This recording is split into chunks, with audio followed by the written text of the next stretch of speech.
એક જાગૃત નાગરિક તરીકે તમને કહું છું કે સ્માર્ટ મીટર આપણા બધા માટે આપણા હિતમાં છે. એમાં જરાય ગફલતમાં રહેશો નહીં, કોઈ પણ ખોટી અફવાથી દૂર રહેશો. પ્રજાનો અવાજ બનવો જોઈએ, પ્રજાની પડખે ઊભું રહેવું જોઈએ. માત્ર ને માત્ર નિર્માલ્ય થઈ અને સરકારની દલાલી કરવી મને અયોગ્ય દેખાય છે. કે સમાજની અધોગતિ થાય અને ગુજરાતને એ તરફ વાળવાનું કામ આ બીજેપીએ બધાને ડરાવીને કરાવી રહી છે. પીજીવીસીએલની મેં મુલાકાત લીધી, મને જાણવા મળ્યું કે ગુજરાતમાં પીજીવીસીએલ દ્વારા સ્માર્ટ મીટરનું લોન્ચિંગ થઈ ગયું છે. આના વિશે અબૂધ માણસો એવી અફવા ફેલાવે છે કે તમને આમ નુકસાન થશે, આમ નુકસાન થશે. પણ એક જાગૃત નાગરિક તરીકે તમને કહું છું કે સ્માર્ટ મીટર આપણા બધા માટે આપણા હિતમાં છે. એમાં જરાય ગફલતમાં રહેશો નહીં, કોઈ પણ ખોટી અફવાથી દૂર રહેજો.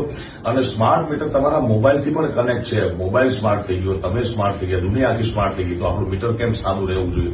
એટલા માટે તમને કરબદ્ધ પ્રાર્થના કરું છું કે તમે જાગૃત નાગરિક તરીકેની ફરજ બજાવો અને સ્માર્ટ મીટર અપનાવો. કારણ કે એનું કનેક્શન તમને તમારા સીધા મોબાઈલમાં તમને જોવા મળશે. તમે કેટલા યુનિટ વપરાયા છે, કેટલો બિલ થાય, બધો હિસાબ તમે સાચો કરી શકશો. માટે તમને કરબદ્ધ પ્રાર્થના છે કે ખોટી અફવાઓથી દૂર રહીએ અને સ્માર્ટ મીટર અપનાવીએ. ધન્યવાદ.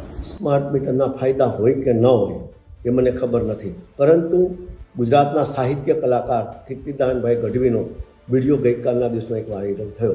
ત્યારે મને એમ થયું કે આ લોક કલાકારે ગુજરાતની ભોળી પ્રજા માટે મોરબીનો કાંડ હોય, રાજકોટ કાંડ હોય, ખ્યાતિકાંડ હોય કે સુરતની તકસીર હોય કે બરોડાની ઘટના હોય કે ગુજરાતની અસંખ્ય કુદરતી આપતી હોય કે અન્ય આપત્તિઓમાં ક્યારેક કીર્તિદાનભાઈ ગઢવી ગુજરાતની પ્રજાનો અવાજ બન્યા હોય એવું મને ખ્યાલ નથી. જેથી કરીને હું કીર્તિદાનભાઈ ગઢવીને હું વિનંતી કરું છું, પ્રજાએ તમને એક સાહિત્યકાર બનાવ્યા છે અને પ્રજાનો અવાજ બનવાને બદલે માત્ર સરકારની ભાઠાઈ કરવી એ ખરેખર અયોગ્ય મને દેખાય છે. પ્રજાનો અવાજ બનવો જોઈએ, પ્રજાની પડખે ઊભું રહેવું જોઈએ. માત્ર ને માત્ર નિર્માલ્ય થઈ અને સરકારની દલાલી કરવી મને અયોગ્ય દેખાય છે. કોઈ પણ લોક સાહિત્યકાર છે, એની ફરજ લોક જાગૃતિની હોય છે. અને કીર્તિદાનભાઈએ જે મીટરની વાત કરી છે એ મીટરને બરોબર સમજીને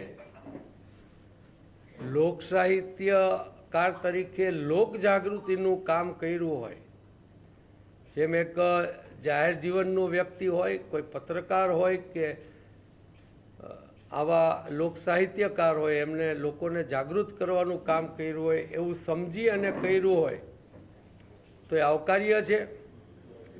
પરંતુ આવું લોક જાગૃતિનું કામ, જેમ ધીરુભાઈએ કહ્યું છે, એમ બરોડા, સુરત, રાજકોટ, મોરબી જેવા કાંડો બને છે, ખૂબ લોકો ગુજરી જાય છે, ત્યારે આ સાહિત્યકારો ક્યાં જતા રહેતા હોય છે.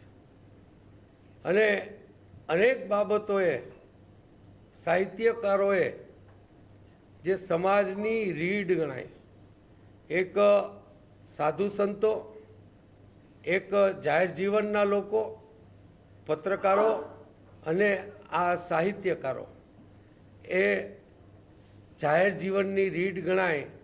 અને જો એ સરકારને કાકલુદી કરવા માંડે લોકશાહીમાં, તો મને લાગે છે કે સમાજની અધોગતિ થાય અને ગુજરાતને એ તરફ વાળવાનું કામ આ બીજેપીએ બધાને ડરાવીને કરાવી રહી છે.